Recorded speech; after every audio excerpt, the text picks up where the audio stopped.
Yo, guys, welcome to the Blue Podcast with me, Tom, and Ben. Today we've got my housemate Daff on, and we're going to be doing our current best Premier League 11. But firstly, how are you guys doing? Good, thanks. Not too bad, mate. Not too bad. Not too bad. Before we get into everything, we are also an ambassador for the new app called LinkMe. It's an app that makes juggling social media accounts easier than ever. Make sure to download the app and make an account with our link below, because I've done our finances recently and I need some money. Realistically, I'm honest to my fans. Realistically, He's got fans now. He's got fans. Oh.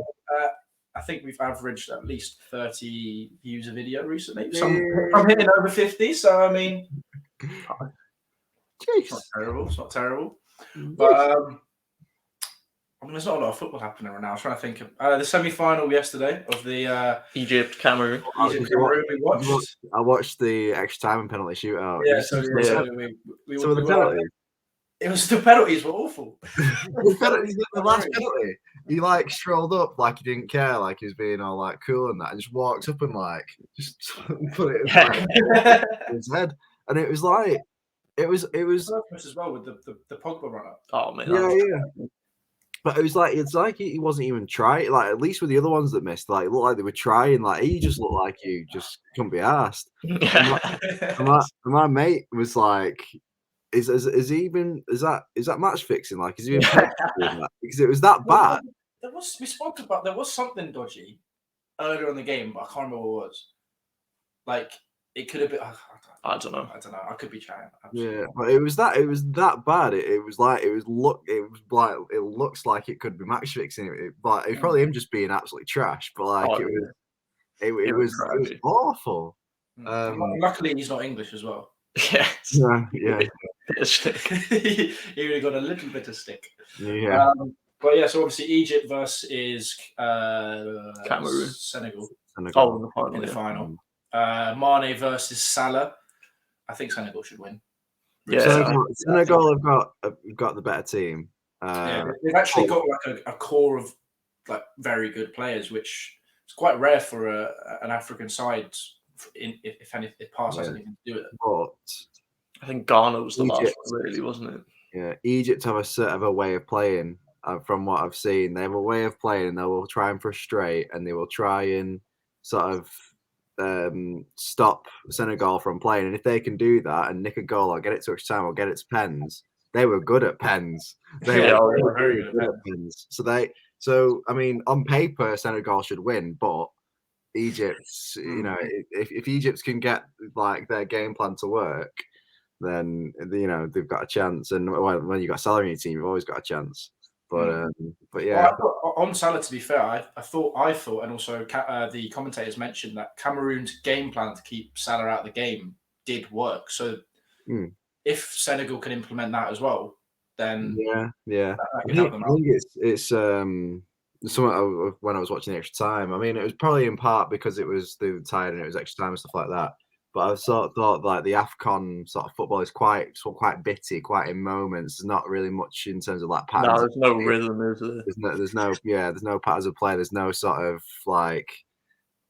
there's nothing you can see where you think that they've done that on the training ground. I'm not saying they don't train, but you know what I mean. There's no sort of you know what I mean, triangles going on, and it look like low league football is sort of direct, get forward. Certain runs and stuff like that. But that's not to say it's bad or anything like that. It's just that's the style of football it is. I think we did say a few words about the quality of the football yesterday. Yeah. I think the goalkeepers did. Some of the stuff I've seen the goalkeepers do this tournament, they have been shocking. They were bad. I mean, they're obviously. Yeah, there are obviously factors that contribute to the quality of the football outside of their control, which is obviously just the reality of it, and unfortunate reality of it. But it's still a valid competition, because if I was Egyptian, I'd be like, come on, we can do this. You know what I mean? Yeah, 100%. We were trying to think yesterday of there hasn't been a particularly World Cup threatening African nation for a while, or if there's been one. We were trying to think, like we look back at the teams, and normally it's one or two very good players, and we said that maybe like Senegal is probably the only team, if you look on paper, that could make it to a quarters of a World Cup or a semi-final of a World Cup. Yeah. Which I think is probably the first time for a while, you'd say. It was. I think the last team I remember is the Ghana team that should have knocked Uruguay out, but Luis Suarez had an unreal save. Yeah. No, it's in general. It's usually like Ghana, Nigeria, Ivory Coast. Yeah, those type of teams that. Algeria have held their own recently, haven't they? But yeah, they're never really quite. They're not quite enough to get there at the moment. But yeah, Senegal definitely like this best, like you say, especially like their core, their spine of their team is really strong. So yeah. But well, we've got a Spurs fan on, unfortunately. And we realistically can't have a Spurs fan on currently without asking how you think the transfer window went. Well, I tell you what, mate. January is always really difficult. It's always really difficult. But I think this window actually showed that Levy might actually turn the corner. I think I mentioned to Ben before the podcast started, where in the past, so many players have stayed longer than they should have because Levy's priced them out of the move. He's always, demanded 10, 15 million more than they're actually worth. And then they've stayed for too long. The squad's gone stale. And then you have to let them go for less then anyway. But obviously, I think you saw this window, the two incomes really good. Bentancur and Kulusevski. I think I'm actually looking. I think they're two really solid signings. I think, but it's the main thing for me was the outgoings. You have Ndombele and Lo Celso, who were only brought in 2 summers ago, I think. And Conte's gone in clearly straight away. He said they just don't have the mentality for it. Lo Celso's constantly injured, and he never looks like he wants to get back fit. He's always a bit like can't be asked about it. And then Ndombele, I think everyone knows if he had the mentality, he'd genuinely be one of the best midfielders in the Prem in the world. But he just doesn't have the mentality. The things he can do on the ball, they're incredible. But yeah, I mean. As far honestly, it's just the outgoings actually letting players leave and then replacing them with quality. I think, and then you look at the teams around us. We've definitely had the best window. Yeah, no, you spoke about United and Arsenal before the podcast, and they haven't strengthened, have they? No. And Spurs already were looking like a better side under Conte. So then you're bringing in 2 players that probably are what he wanted as well from Juventus' old team. So that's probably helped with the links. Yeah. But it doesn't worry me at all. doesn't worry me. It's not to worry you, is it? Yeah, it's not going to worry us because we repeat. But I think top 4 definitely there now. Top 4 is 100% there. Yeah, I do. I think. I've not heard as much about Bentancur, but Kulusevski. Tom knows that I do follow Italian football a little bit, and he is good. Kulusevski. Did he have a Future Stars card in the past? He did. Maybe. But yeah, So like you say, Spurs have strengthened. Arsenal couldn't do anything. No. West Ham tried to do something but couldn't. And then United, if they wanted to, sorry, there were no incomings. No, there's no incomings. No incomings. There was definitely one outgoing. Yeah.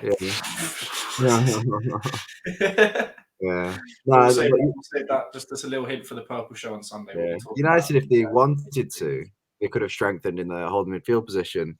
But even then, obviously, they still the quality of player they'd have had to have brought in is so difficult to do in the January transfer. They had the opportunity to sign a couple of like the younger ones who were supposed like Zachariah, 5 mil, stuff like that. They had the opportunity to do that, but I don't think they still need to do it to improve the squad. But I don't think they necessarily need to improve it to still get top 4 this season. Because I think they've still got enough in attack for this season for top 4 United. So it definitely is between United and Spurs. Spurs' strength and United already had probably enough. Not just, but yeah, had enough. So it is, and I think you play each other soon as well. So that's gonna be a I key. think a real 6 points, as they say. Definitely is. So yeah, no, it's like, and Chelsea probably can relax a little bit. I hope so. I very much hope so. But yeah, I mean, we didn't have a great transfer window, to be honest, because we didn't necessarily need to have a transfer window. No. Yes, we're not in an ideal situation, and yes, it could have been nice to bring in like another fullback, but realistically, if we were to bring in a left back as a stopgap, firstly, Chelsea don't really tend to do stopgap signings. Secondly, we'd have had 5 left backs if we signed another left back on our books, which shouldn't be a thing. And if we were going to try and sign Ousmane Dembele, we probably would have had to get rid of another forward. But we may still get him anyway for free because they're thinking of terminating his contract. So that could be a win-win situation right there. Honestly, yeah. It's a win-win situation until he turns up training and goes straight into the medical room, and he sees he turns up. Nah, because Thomas Tuchel, I think Thomas Tuchel with Dembele. Thomas Tuchel's got these magical powers to make him not injured, right? I see. So, okay. I'm sorry, he had his best season under him, and Tuchel's got this very good man management thing. We've seen it with Aubameyang at Dortmund. It's what all top managers. Other people we can list off. All top managers: Klopp, Tuchel, Pep, Pochettino. They know how. They've got these powers that keep them players fit. It's what they all do. It's fantastic. Well, I know Tuchel doesn't seem to have that ability. Yeah. All of our defenders have been injured at one point this season, apart from Rudiger. I know you were trying to recall Emerson, weren't you? Yes, so we offered Leon 3 mil, and they said no, because basically the issue is because there's I think this is what it is. There's a buy at the end of the season option for Leon, and it's looking like they will probably go through with it because. He's starting every game for Lyon, and obviously they're challenging for like a top 4 spot or whatever. So I think with the planning wasn't really there, and I think the drop off of Alonso and Azpilicueta wasn't quite predicted for those positions because obviously with how the Premier League plays and the intensity that just seems to keep on going up and up and up, and a wing back is a very fitness heavy role because you're going up and down all the time. Their drop off has been not great, and we could have seen it coming. I think a lot of people could have seen it coming. We knew that if one of them gets injured, then it's going to be a bit of a struggle. But I don't think we quite expected as bad as it has been in terms of, especially Alonso. Alonso's actually just he started the season really well, didn't he? He was starting over Chilwell because he started really well. But then Chilwell obviously then became how good he was when we had that fantastic defence at one point. And then Alonso just come back in. I don't know. He's just... I mean, yeah, he wasn't... You can't really predict him to drop off that He's not. He's a bit like the only equivalent I can think of is like when City play Ake at centre-back. But you always say that, though. You do always say that. I'll always get a message from Ben when the teams come out, and if Ake's playing, I'm definitely get a message from Ben saying Ake's playing at centre back. We're going to concede. Yeah. He can play left back fine. In his last few games that he's played left back and he's been fine. He can do a job there. He's done well. He goal line clearance against Arsenal, stuff like that. He's fine on the left back. Centre back, he just can't do it. He's not up to it. It's something. Yeah, I don't know. It's just not. It's just something not right with him at centre back. Something not that quite clicking. But yeah, I don't know. When you're looking at the PSG left back as well or something at one point. Don't think so. Is it Kazawa or something like that? I thought there was a few. Where? What? Kurzawa, wasn't it? Did Oh, you Kurzawa, yeah. We were, but I mean, again, he's 30. I think, like, we can't bring in another bloody 30-year-old left wing back when we've already got one. Like, Why not?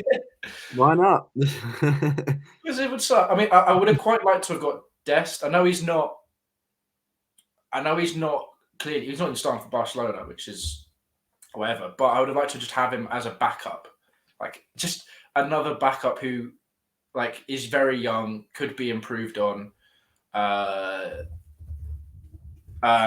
like all that kind of stuff. So I don't know. I'm not too disappointed with our window. I'd have liked. I don't know. I don't really care.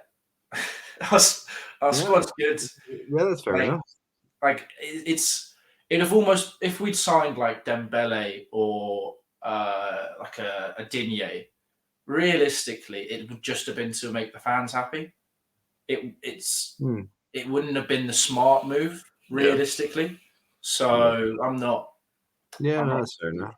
Did you have any outgoings or ingoings, Ben? We had Julian Alvarez coming in. Oh yeah. He looks like the next Aguero. No, he does look good, to be fair. Yeah, he does this celebration, you know what I mean? Yeah. He does look good. Because he looks good in the Argentinian league. No, but that their manager, I've forgotten his name, the River Plate manager, he looks like he's going to be a good manager as well. Okay.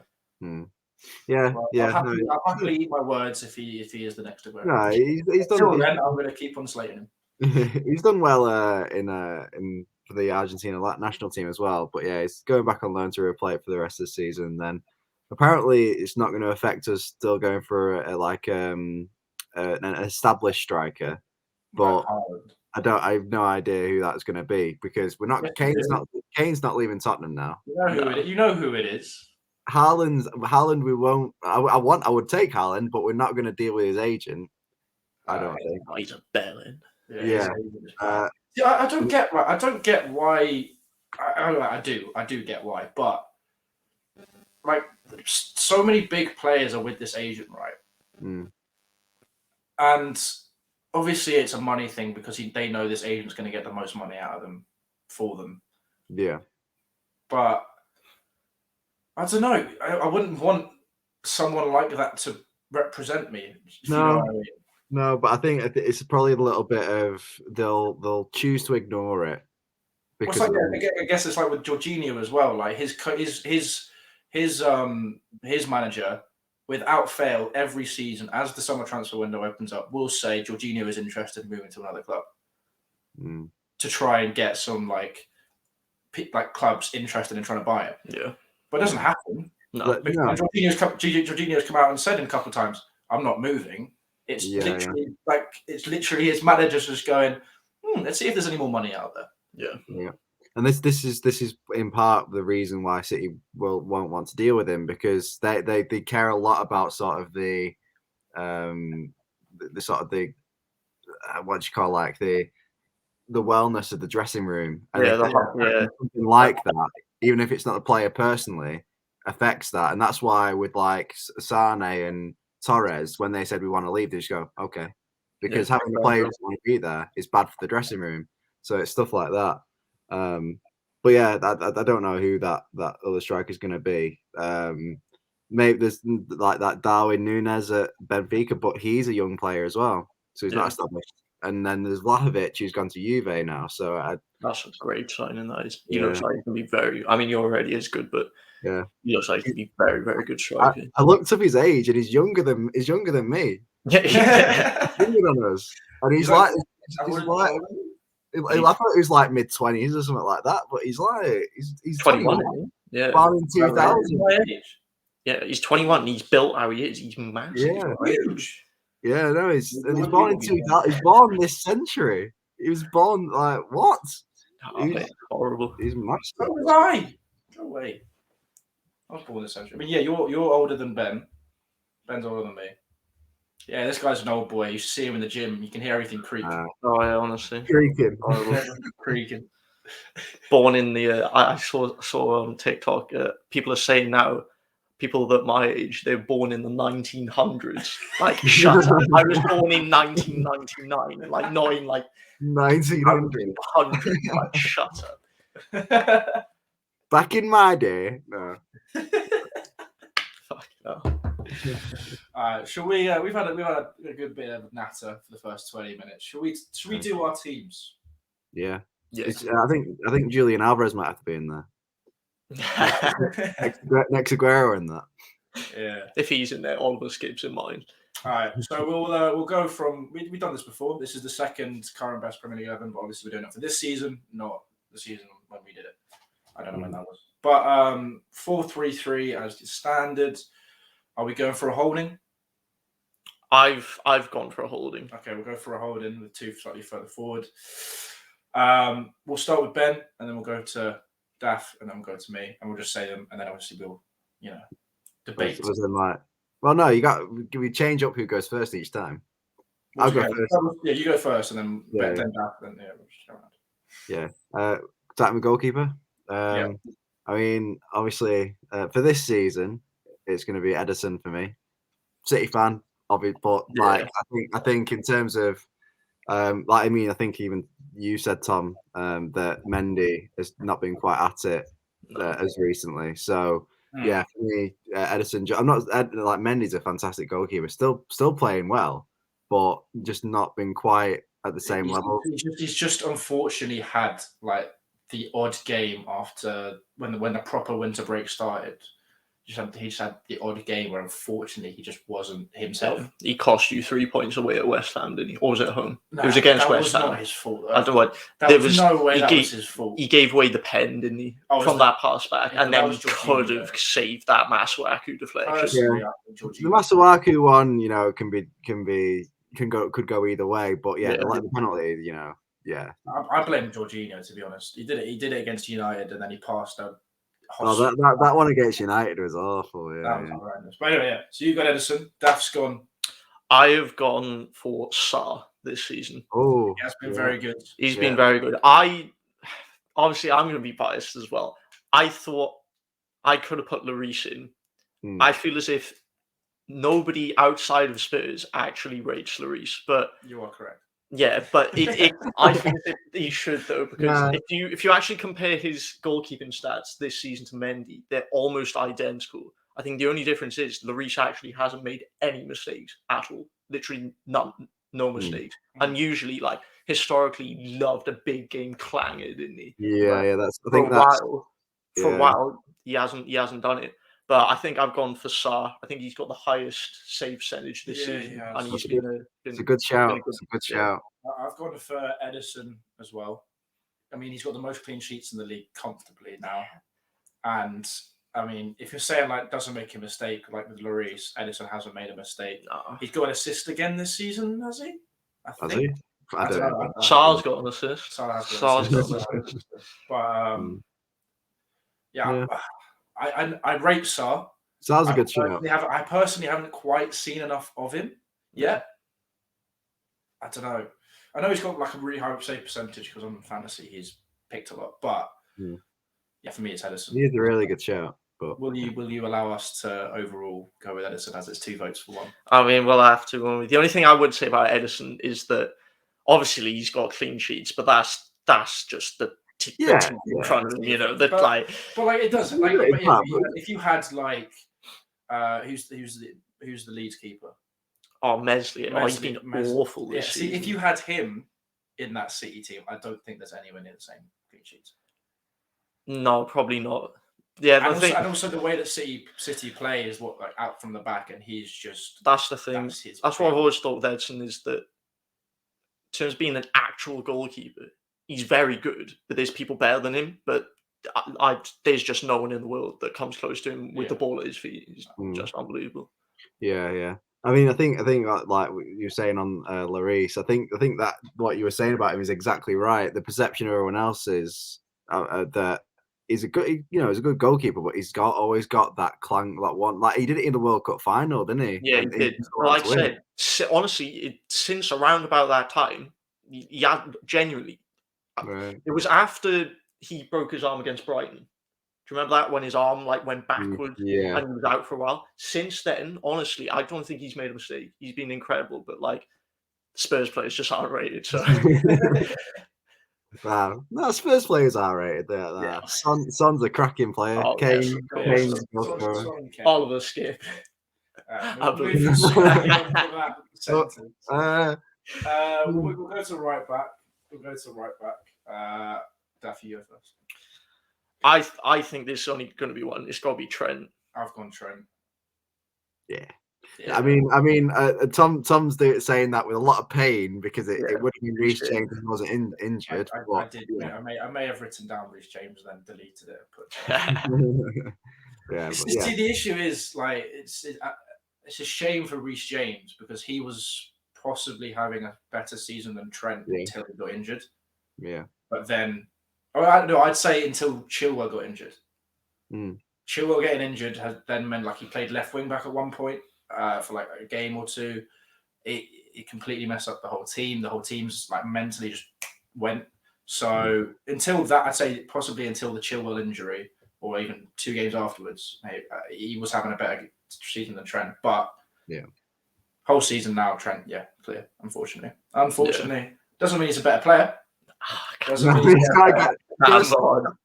a better player. Just currently in the Premier League, he's better than James. Yes, he's got a slip. He's not a better player, but yeah, outrageous. It's fine. This is about form and stuff. Okay, it's not about who's better player. Oh, right. Is it form is temporary, class is permanent? Oh, wow. Exactly. That's what I'm saying. Right. No, Trent clear right now. Yeah, Trent is clear right back. Unfortunately, we'll do the centre backs together. Yeah, both centre off. I've gone for Rudy and Diaz. I've also gone for them. Yeah. I mean, easy. I think these two centre backs. I think the back four is going to be easy. Personally. Yeah. The only one I think is say I feel as if this season Diaz and Laporte are actually interchangeable. I think they've both been a very similar level. But I think it's been interesting actually this season. I mean, I put Diaz and Rudiger down, but then I was like, Diaz has not played as much, which was strange because in some of the games, like the one against Chelsea, I think he played Stones and Laporte. And he's like, so he's used Diaz and Stones together because that was like the partnership last season. Yeah. And he's used that a couple of times this season, but he's kind of like has moved a lot more to Diaz and Laporte together. Yeah. I think he likes having that left-sided centre back just for that equilibrium of the team. I think, but or like just having that sort of sort of having that sort of balance to it. But yeah, it's been interesting, like because I was like in some of the big games, he's gone Stones and Laporte because I think he likes Stones' energy in some of those games as well. But yeah, no, he's I mean his level's still the same, and he's still playing really well. So yeah. He has Rudiger, left back, you can go first, Ben, but I think we're all going to say the same person. Yeah. Cancelo. Yeah. Cancelo. Yeah. No, I was already written him down for the team. Yeah. So. I was there when he scored that banger against Leipzig. Lovely stuff. Ooh. Yeah. Cheeky flex. It was right in the top bin. And I was like in the corner. And that was beautiful. It was beautiful. Oh, nice. Yeah, but I mean, he was very good last season, but this season he just seems to have even got better. Yeah, he's found another level. And some of the goals he scored are ridiculous, and the assists, the outside of the foot one. I've got who it was to, but that was an unbelievable ball. I think it's. Go on. Sorry, I think we've said it before as well. It shows. I mean, even though he's naturally a right back, but he can play left back. It shows like when a player gets consistent game time and consistent minutes, what they can do. Because even last season, he was still he was playing more, but he's still sort of getting rotated and stuff, and he's just been playing. It shows what you can do when you do that. It's like I forgot what players we were talking about, but it's like people were shocked when they got consistent games and minutes. They were like, he's a player, he can play. It's like, well, like he's played like it's one of those ones. But yeah, I mean, even last season he was good, but like having those consistent minutes and stuff like that, game time that has really helped him, I think. Yeah. I don't hate me for what I'm about to say, but Chilwell till his injury was probably just below. Oh, here we go. Every position is going to be like, yeah, he's good, but this Chelsea player was good as well, and suddenly got injured and like had to be out for No, 6 I'm saying that on, like, in terms of the season, you have to honourably mention Chilwell because the level he was playing at before his injury was very, very high.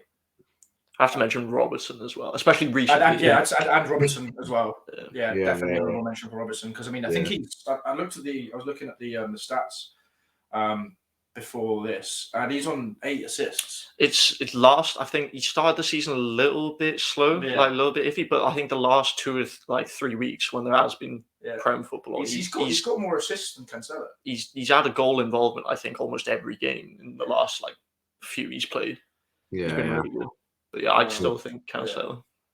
Yeah, that Leipzig game was the one where Grealish scored his first Champions League goal, and he curled it in from the other side, and then came and celebrated in front of us. It was like, but yeah, I'd say honourable mention to Robertson and Chilwell. Yeah.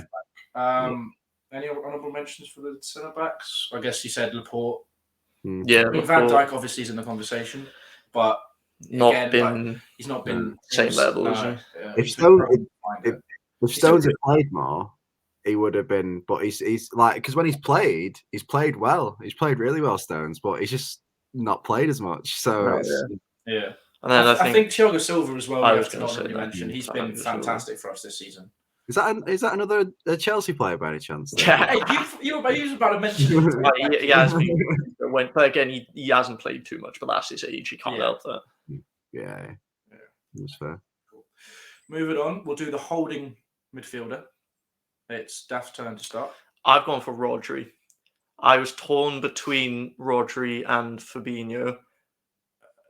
You're forgetting someone. Nah, bin him. Get gone. I was torn between Rodri and Fabinho because I think Fabinho offers so much to Liverpool and he's a goal threat as well. And it's like you just edge of the box, you just blast it top ins. But I've gone for Rodri because I think as he played almost every game for you, maybe every game in the Prem, and he just does exactly what Pep wants. I think most people thought you'd struggle to replace Fernandinho, that shithousery in the CDM. But I think he's come in and maybe he's time, to be fair. Maybe he's not as good defensively as Fernandinho was, but on the ball he's excellent. He just doesn't lose the ball, does he? Again, he's also a goal threat. So I've gone for Rodri just over Fabinho, I think. Only because Fabinho, I think, plays less than Rodri. For me, it was a toss-up between Rodri and Rice. I think Rodri gets it. I think Rodri gets it, but for me, I think Declan Rice needs a very, very honourable mention. He's in that West Ham team, captaining it. Every time I see him play, he looks amazing. Driving with the ball, passing, defending. Yeah, I think. I think Rodri just tips it because he's also part of that City team that is just so good.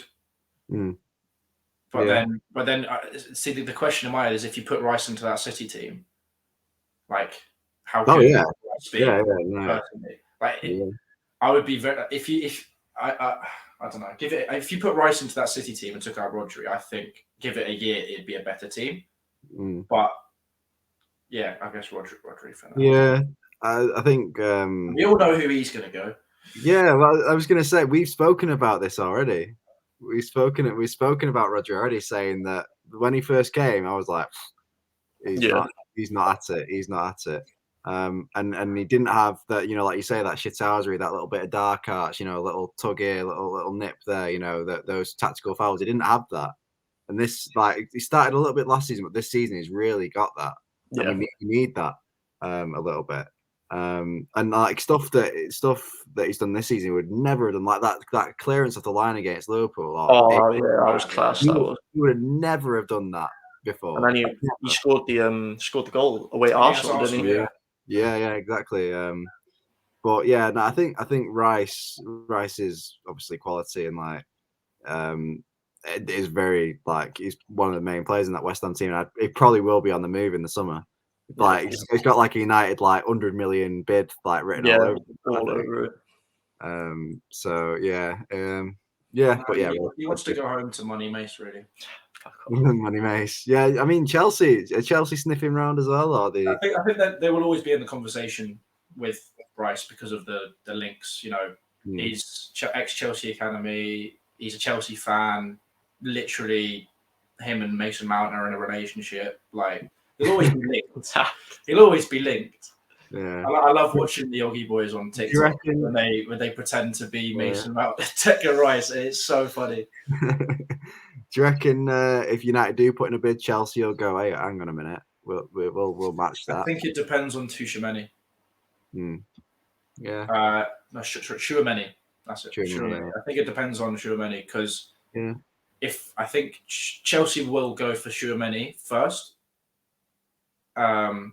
I think Real wanted him as well. But obviously, but they literally just got the guy from Lyon. Yeah, Camavinga. They literally got Camavinga. Well, this is Madrid, who are probably signing Mbappe on a free. Or probably sign Haaland as well. It's the Galacticos are coming back. You know what I mean? Like this is what Madrid. No, I doubt they'll be able to. They won't be able to. No, No. I'm talking about the wage bill because there's the wage cap in Spain. They'll have to get rid of. Bale's going. Bale's contract. That's like 600k a week off wages. Going like it doesn't matter. They can get that done. They'll be alright. Fair enough. Well, the two further forwards midfielders. We'll do them together again because saves debate. Is it me next? Yeah. I think so. I think it's me.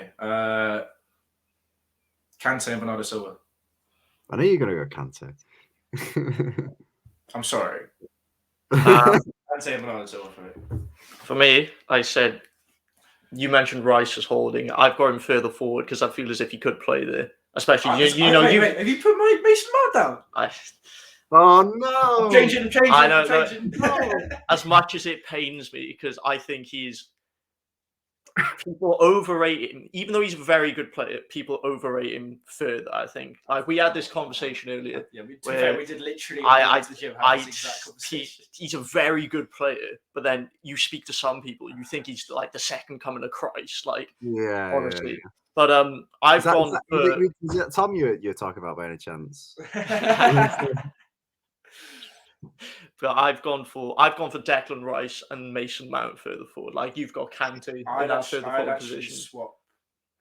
Oh, if you're going on the season, and you're going to put a Chelsea player into that midfield, you do probably actually have to go Mount because of his top goals, top assists. Yeah. So I can now say I'll go Bernardo and Mount. Yeah, I think there's a better balance there as well. I mean, I did say Kante, but we'll make it easy. Yeah. Yeah, but I think Bernardo and Mount there probably.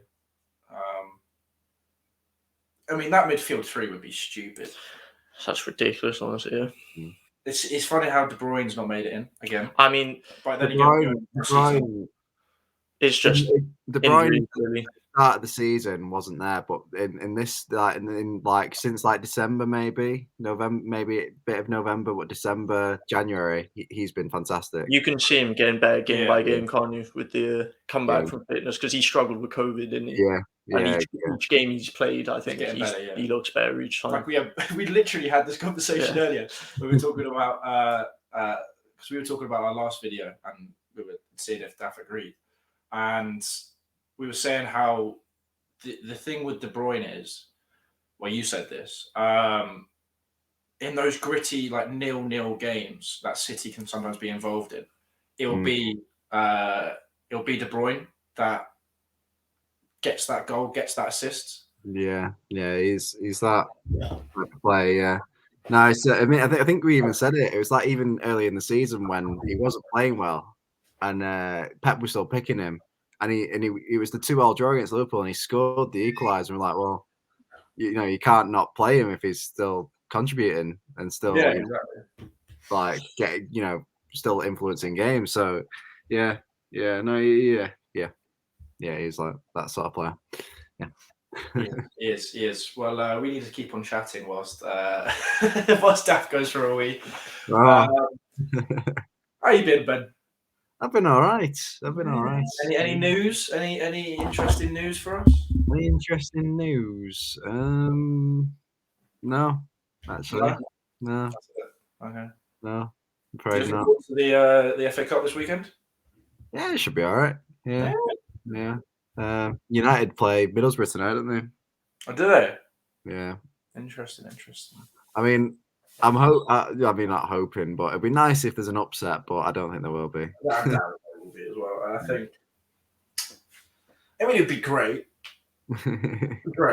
but yeah, no, I'd be surprised if there's an I upset. think United will have too much for Middlesbrough. It's Neil Warnock though. Neil Warnock got a bit of grit about him. He does. Bit something. We did speak about the FA Cup on last Sunday. So if you want to check that out, Purple Show. Spoke about last Sunday. He's back. He is back. I mean, to be fair, with this next position, we probably didn't need to wait for you. No, probably not. But right wing, then you can start. Lucas Moura, mate. Lucas Moura. Yeah. It's got to be Salah. It's got to be Salah. I mean, can't say anything about it, to be honest. Yeah, the fact that he's still top goal scorer, even though he's gone to AFCON, is crazy. And he's one assist behind Trent. Yeah, he's been unbelievable this season. He's been unreal. Like he is like when I mean people call like Mason Mount world class and stuff like that, but Mo Salah is world class. Yeah, you know what I mean? Tom was like, no, I'm agreeing. I literally nodded my head.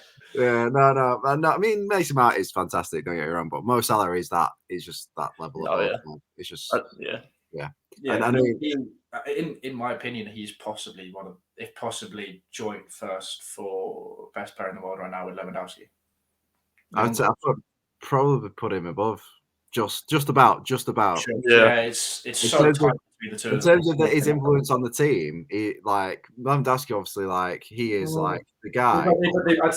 See when because I've been trying to think about this myself as well. I've looked at kind of Bayern's team, and then the team that consistently plays, and obviously he starts every game, and then it's always the team around him changes every game, but then he's still the one consistently scoring, and it's a bit like Salah in that sense of he's the man. Salah's obviously the man for Liverpool, and that's why I personally can't pick one over the other. Yeah. Yes, you can say Lewandowski scored more goals, but I think Salah's got more assists this season now, and obviously they're different leagues, and all that. So you can't. I don't personally think you can actually pick one. I think it's a bit mad to actually be able to pick one. Yeah, I just think in terms of I don't know, I remember Fabi was saying he's concerned for when Salah goes because he is so key to that team. He is so influential. I mean, they've coped with him all right for this month, but over the long term, I think that's what he's talking about.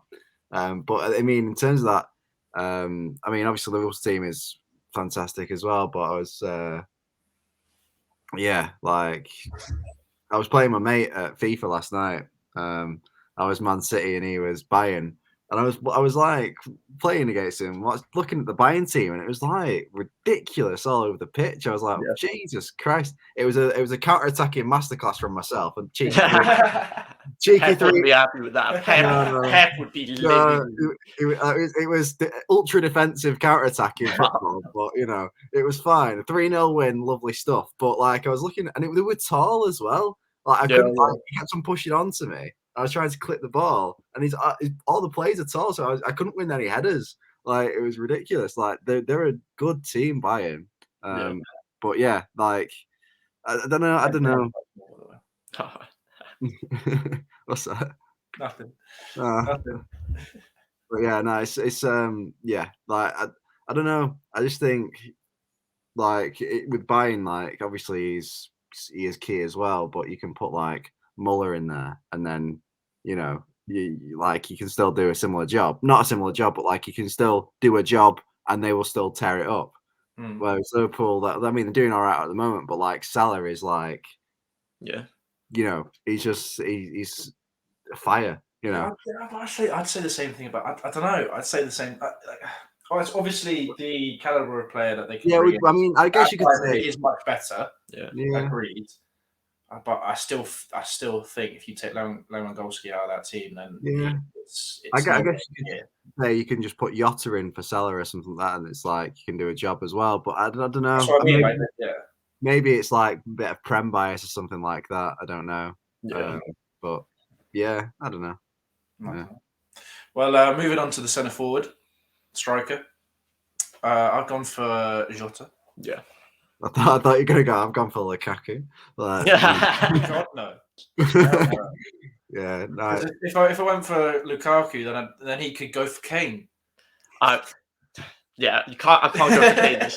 I think come the end of the season, he'll be there because last 5 games or so, he's been phenomenal. The game against Leicester, I'm not even joking, he was head and shoulders above everyone on that pitch. Like you could tell, it was almost like he didn't belong there. It was disrespectful that he was playing on that pitch because he was honestly so much better than anyone else that played that night. It was ridiculous. But he's been really, really good recently. So if he keeps up, as long as he doesn't get injured, because he's due his one injury a season. He hasn't had it yet. So if he can keep fit, I think he'll finish on 20 plus goals. So, but obviously, so far this season, can't put Kane in. I think it has to be Jota. It does have to be Jota. I think honourable mention a little bit, but to Jamie Vardy. But there my speech stopped working. Oh, he started well, didn't he, Vardy? But I think he's only one goal behind Jota, I think. But Jota's second top, and that just speaks for itself, really. I think Antonio as well, maybe, but I think Jota is. Yeah, I mean, Jota is one of the one of the main reasons that Liverpool have been able to do so well without Salah. So that in itself says everything. I mean, Kane, I think that he definitely has picked up recently. It's a case of him. He wanted to leave in the summer. I wasn't so sure about the manager, so he was a bit like. Yeah, he was. I think it was a combination of coming so close to winning the Euros and falling short again.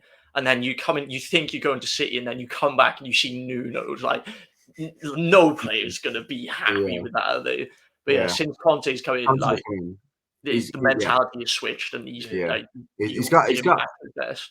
got like a high caliber manager there now, and he's gone right. We can do it again. We can do it. That's where he's at the moment. Now, the left wing position, I think, could be a little bit interesting. I think so. Ben, who is your left winger? I went for Phil Foden, but no.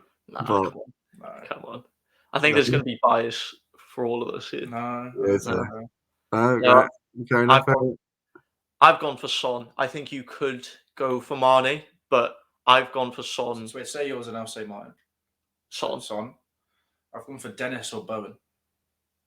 I mean, they've been good, but no. I don't know. Don't get me wrong, they've been good, but that's been recent form. I think it's been recent. No, Bowen's been good all season. Oh, is he? What's his stats? I think he's quite high on the goals. Fair. Let's get the stats up of everyone then, shall we? Okay, so in terms of goals, we've got Dennis on 8. We've got Mane on 8. We've got Son on 8. Who else we got? So there's Phil Foden, Son, Dennis, and Bowen. So Dennis on 8, Son on 8. We've got Bowen on 6.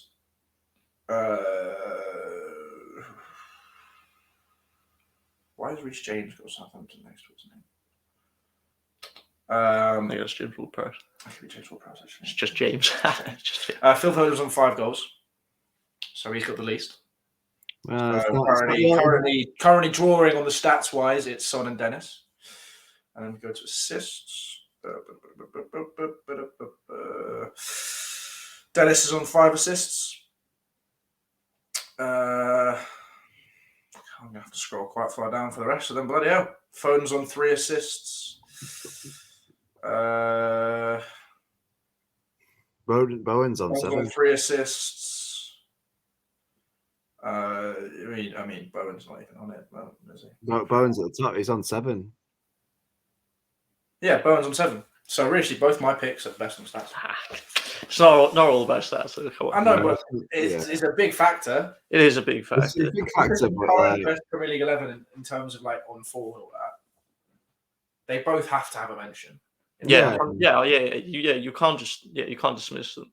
I think the reason I've picked Son, obviously I'm going to be biased, but because you're a biased Spurs fan. nah, come on. The reason I picked him is early season when Kane, wasn't there or was playing and was just, not offering anything in that awful Nuno team. He won us quite a few games. Like with, you look at Bowen's and Dennis stats. They won a lot of games for their teams though. Yeah, but how many of those goals and assists have come in like 4-0 wins? That's the sort of thing. Not with Watford. Definitely not with Watford. No, but he's definitely been very important to Watford. They won 4-1 against United. I don't know what you're talking about. Yeah.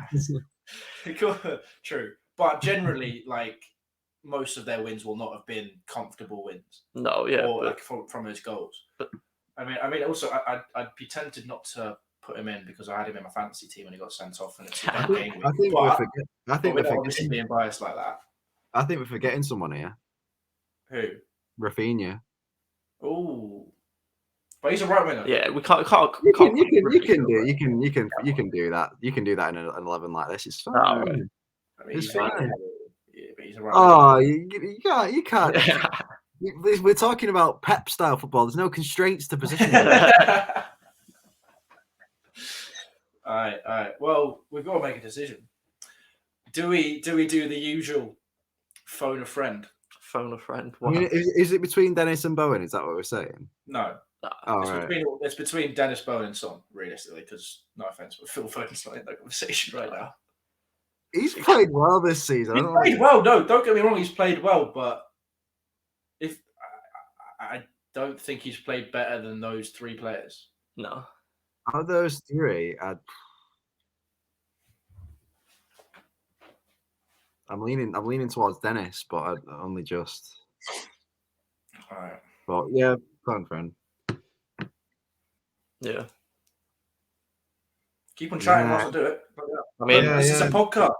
It's all about, I was just going to start talking about Son again. But Go on. I mean, I think it should be Son. I think nobody's mentioned Marty.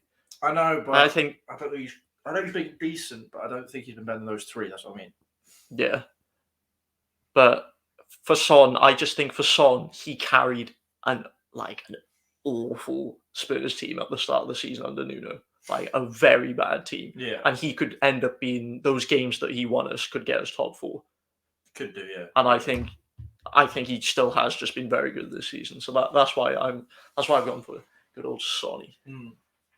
He's got goals and assists as well, Son. Too. Yeah, like he is up there. I think overall Bowen's top if you're including assists and goals. Yeah. And then I think that's pretty much tied Dennis. Well, I think the West Ham team in general has had a dip recently. But he's been still scoring. That's what I mean, though. Like he's still been involved in a team that's not playing as well as they have been in the past. Yeah, I don't know. It's a difficult one. Dennis, what's Dennis? Dennis 8 goals. Yeah, 8 goals, 5 assists. He's doing pretty well, Dennis, isn't he? That's a very good season. It is. Should I just call him? I'll just call him. Get him on the blower. 6 and a 7, 13. They're both. He's going to say Saka. Saka's a right winger anyway. It's fine. I thought we were playing pet football. Yeah, well, it's true. But you're right to go on speaker on the podcast. We need to phone a friend. All right. So we've got Cam on the phone. Say hi to the audience. Hello, everyone. We've also got Daff on the podcast for his first appearance, and we're doing our current best Premier League 11 just on this season so far. Yeah. We've done the rest of the positions, but we just need you to pick our left winger, and it's between Dennis, Bowen, and Son. Well, just get rid of Spurs player. Yeah. It's got to be off form basis season. Bowen has been absolutely great, and he's also from one of my local towns, Hereford. So I'll have to go with him. Okay, Jared Bowen. I can't back it because. Okay. Apparently, it can't be back. I've got some new stats right here. Minutes per goal. Do you want to know him? Go on. Dennis minutes per goal 184. Son minutes per goal 186. Bowen minutes per goal 325. Ooh. He's played a lot more minutes. Is that going to change your vote, Cam? No. All right, cheers, bro. See you in a bit. All right, cool. Well, that's I'm not happy with that. I'm not happy with it. I think I'm not happy.